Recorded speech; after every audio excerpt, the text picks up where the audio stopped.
ఇవాళ నేను అంటున్నా ముఖ్యమంత్రి గారు ఈ చుట్టుపక్కల హైదరాబాద్ చుట్టుపక్కల ల్యాండ్ రెగ్యులేషన్ చేసుకున్నారు వీళ్ళు అన్ని అక్రమంగానే. ఒక్క ఎకరం అమ్మితే మొత్తం తెలంగాణ అప్పులు వెళ్ళిపోతాయి.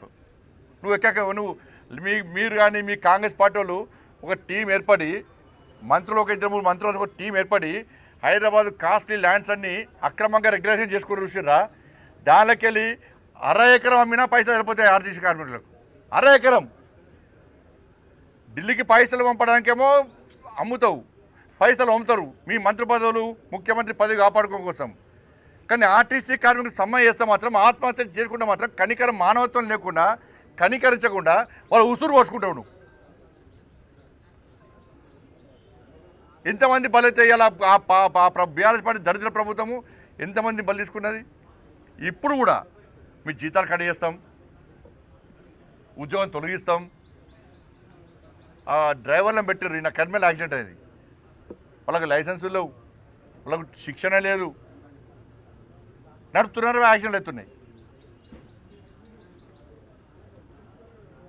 గింత ఘోరమా గింత పరిస్థితి అవ్వలేదు పరిస్థితి. నువ్వు మేనిఫెస్టోలో పెట్టిందే వాళ్ళు అడుగుతున్నారు. కాబట్టి భారతీయ జనతా పార్టీ ఆర్టీసీ కార్మికుల యొక్క న్యాయబద్ధమైన డిమాండ్లకు వాళ్ళు చేస్తున్న సమ్మెకు భారతీయ జనతా పార్టీ పూర్తి మద్దతు ఇస్తున్నది. ఇవాళ మా రాష్ట్ర అధ్యక్షుడు రామచంద్ర గారి యొక్క ఆదేశం మేరకు నేను నర్సంపేటలో శంకర్ గౌడ్ యొక్క అంతిమయాత్రలో పాల్గొనడానికి నేను బయలుదేరుతున్నా. ఎట్టి బస్సులో ఈ ఉద్యమాన్ని ఉధృతం చేస్తాం. ఆర్టీసీ కార్మికులు చేస్తున్న సమ్మెకు భారతీయ జనతా పార్టీ కార్యకర్తలందరూ కూడా మద్దతు తెలపాల్సిన అవసరం ఉంది. అగ్రెసివ్గా ఇవ్వండి. ఈ ప్రభుత్వం మెడలు వంచాల్సిందే, ప్రభుత్వం దిగి రావాల్సిందే. నీ గిమ్టీలు పోయి నువ్వు మనిషి ఎక్కడైనా పెట్టుకో, కానీ ఎట్టి పరిస్థితుల్లో ఇలా చర్చల పేరుతో కాలయాపన చేయొద్దు. నువ్వు నీ మేనిఫెస్టోలో ఇచ్చిన వాటిని మాత్రమే అమలు చేయమంటున్నాం.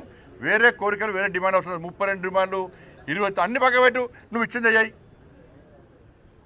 రాష్ట్ర ప్రభుత్వం దిగి రావాల్సిందిగా ఇలా నేను డిమాండ్ చేస్తున్నా.